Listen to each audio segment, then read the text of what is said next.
Salut la compagnie, on se retrouve pour la suite de nos aventures sur Civilisation 7 avec Ada Lovelace qui est passée de la Grèce antique à la dynastie Ming pour cet âge de l'exploration.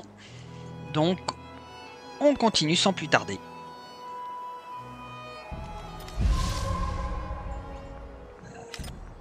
Alors ça tombe bien, on va avoir la religion qui est censée être la partie la plus... Enfin, c'est dans cet âge-là que la religion est la plus développée et vous allez voir que ce n'est pas ce qu'il y a de plus exceptionnellement enthousiasmant.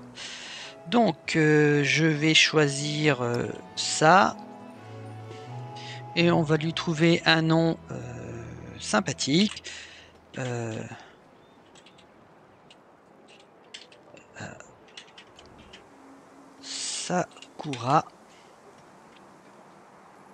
Sakura, car ce sont des fleurs de cerisier. Voilà.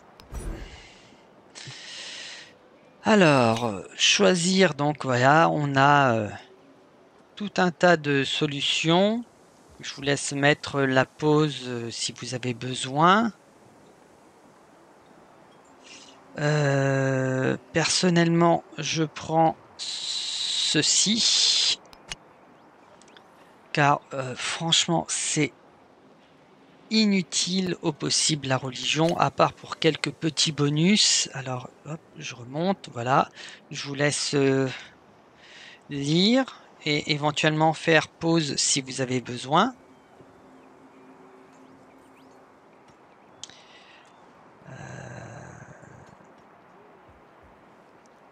Voilà, donc personnellement, je prends celui-ci, Essed. Et voilà. Donc au fur et à mesure, si on développe des blocs, on peut en débloquer encore deux autres bonus comme ça. Et on a cette croyance qui se débloque avec le dogme théologie quand on le validera. Voilà, je confirme. Donc on voit ici que ma ville a été convertie à la religion. C'est donc la ville sainte.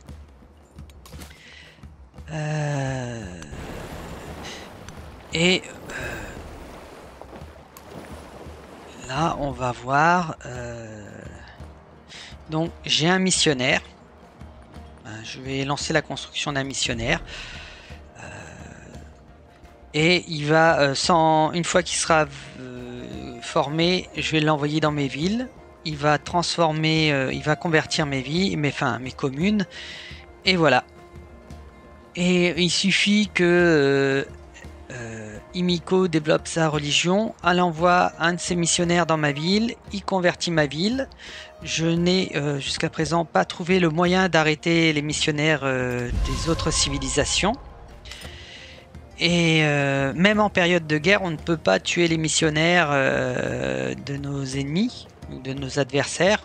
On est obligé de subir les conversions. Donc, voilà, je trouve la religion très anecdotique dans cet opus. Contrairement aux Civilisations 7 où on pouvait faire vraiment de grosses batailles théologiques avec nos missionnaires, nos théologiens et les éventuels saints qu'on pouvait former dans les temples. Il y avait un réel... Si nous ne détruisons pas nos ennemis, à quoi servent nos armées ? Il y avait un réel avantage à avoir une religion et à déclarer... au-delà de notre monde, un néant qui ne connaît pas de fin. Des milliers de mondes au-delà du nôtre. À faire une religion, à provoquer des guerres de religion. Il y avait un certain intérêt. Là, personnellement, j'en vois pas beaucoup. Je suis dubitative et peu convaincu par l'intérêt de la religion dans cet opus. À moins que dans les les mises à jour à venir et éventuellement les DLC, ils améliorent ça. Parce que là, franchement, pour l'instant, ça ne vaut absolument pas. Enfin, c'est, je trouve inutile. Mais le truc, c'est qu'on ne peut pas passer outre, quoi. Alors que dans les autres civilisations, si on n'avait pas envie de se prendre la tête avec la religion, ben on faisait le truc et puis ça allait. Alors que là, on est vraiment l'océan entre deux chaises, dirons-nous. Alors, un commandant de grande taille passe en revue les soldats à leur poste.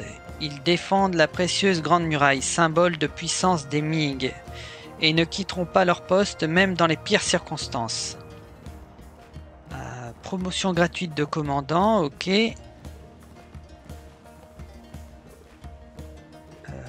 On va prendre la promotion gratuite du commandant. Alors je sais pas lequel c'était, mais c'est très bien, merci. Et donc, j'ai le choix entre ces différentes promotions. Alors, je passe vite, mais je vous laisse utiliser la pause pour lire un petit peu. Donc moi, je vais prendre celui-là, assaut. Car, comme vous avez vu tout à l'heure, quand on dégroupe son armée, ils ne peuvent plus bouger. Alors que là, si je dégroupe, mes unités peuvent encore bouger derrière. Donc ça a son importance, je trouve.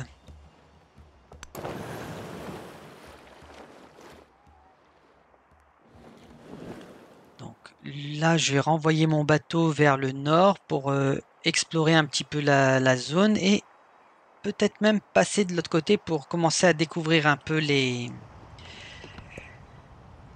îles et autres continents. Alors, voilà, j'ai donc mon missionnaire. Je vais l'envoyer à Chalkis pour qu'il fasse son travail. Alors, ça sera au prochain tour très probablement.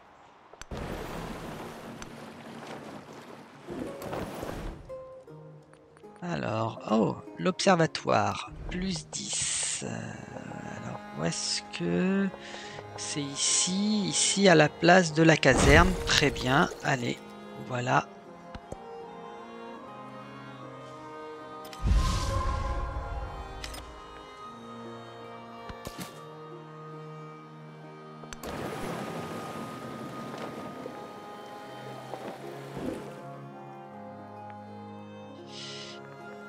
Et ben, je pense que l'on va s'arrêter ici. Voilà, je vous dis au revoir, bonne fin de journée et à la prochaine. Bye bye.